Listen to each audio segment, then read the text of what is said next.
Hey there guys, DMO73 bringing you the first news spoiler. We are getting ready for Millennium Ages, Vingolf, the new dual deck, all of that stuff, which means that spoilers are upon us. So we have our first spoiler article for Vingolf today. So it's Rise of the Ruler, a gorgeous terror. So let's go ahead and just look right into. We have the Darkness attribute ruler for today. That's all of the cards for today are like Darkness primarily. Vlad Tepes, so Vlad the Impaler, that idea. Really cool that it's taking like real world kind of characters and historical characters and doing it. So J-activate of a Darkness and two of any other color. And you can also pay 2 of any other color to deal 200 damage to an opponent, to like the opponent, and then you gain 200 life. So you can steal life from your opponent for the cost of 2. And she is a vampire, so interesting to note that vampires have gotten a new ruler finally. The J-activate side is still Vlad Tepes. Name doesn't change. The artwork changes a lot, which I think is pretty cool that the artwork suddenly changes and becomes this kind of distorted thing. When this card enters the field, destroy target resonator with total cost 3 or less. You gain life equal to its defense. So that's pretty interesting. The fact that you can just quickly gain life when you kill something with 3 or less, and hitting something with 3 or less hits a lot of the game right now. So that's pretty awesome. And then for a cost of a black, 2 colorless, and then banishing a darkness resonator, you can give it imperishable. That's a pretty high cost. But then again, also Vingolf is designed to help kind of get people into the game.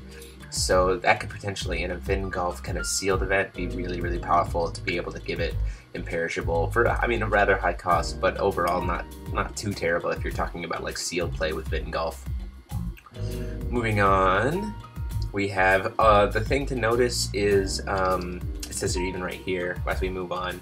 They're just gonna have like resonators and alternate art versions. So the fact is that all of these cards are gonna have super rare variants. So like this is just an uncommon, and this is a potential super rare variant of that has just a slightly different modified card art. So there's not a terribly huge change between the resonators, but it's cool that there's that ability to get those kind of alt art cards. So here we have Rasputin, Resonator Wizard, 1 drop. When this card puts into the graveyard from your field, pay 200 life. If you do, put it in your hand. So you can keep kind of recycling it if you need to. I feel like this would be probably pretty good for like Incarnation, especially as a 1 cost. Cthulhu decks I think could utilize this a lot. So that'd be pretty interesting. And the alt art looks pretty sweet. See, she gets kind of shifted over the kind of reimposed version of herself, and then kind of the changing clothes. So that's pretty interesting. Then we have Faust. It's your 2-drop darkness card for this one. Resonator Alchemist. Pay 2 black, give it 600 until the end of the turn. So she can become, on turn 3, she can become an 800. Like, that's really powerful. I really like that a lot. Mr. Mephistopheles, what should we do? So this is Mephistopheles right here, when he's not the Abyssal Tyrant.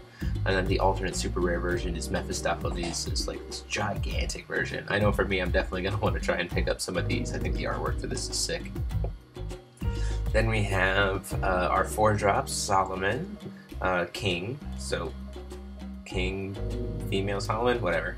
But if your life is 2,000 or less, this card gets 200. So it becomes a 1,000 if you're below half life. And I see, you know, paying life with Rasputin to fuel up Solomon later could be really powerful. I really prefer the alt art version of this a lot. I like this outfit way more. So if anyone gets them, let me know. I'd be willing to trade for them.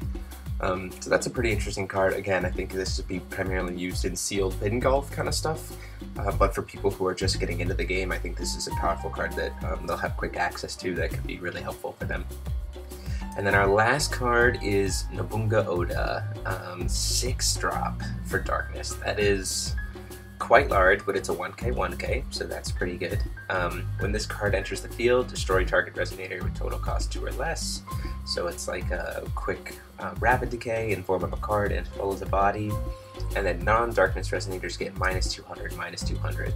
So if you're facing against a non-dark deck, then you immediately get kind of some board control in the presence of pertinent minuses from the Bunga. And then the alt art for this one is pretty cool. She looks kind of like crazy. Ribbon changes to a butterfly. Cannon looks a little bit more souped up. She's got this little cloth cape thing. So all the arts look really sweet. I think of any of the cards that I think we'll see play in like real competitive level, I think Faust and Rasputin are like the two that I think would see play in others. I mean, having a powerful 2-drop for darkness has been something that they've kind of been lacking, I think. And Rasputin again is that kind of recurrence, resurgence kind of thing.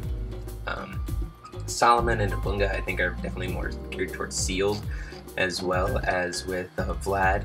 But I mean, that doesn't mean that someone can't break them and make them really good and constructed. So yeah, guys, that is it. That is all we have for today. Let me know what you think of these cards, what you think would be good, whether you think I'm completely dumb and these cards are going to be great constructed, or whether I'm completely wrong and these cards are only going to be good sealed. I'd love to hear what you guys think. I'll be posting more spoiler articles as soon as we can. As always, like, comment, and subscribe. I love hearing from you guys, what you guys think.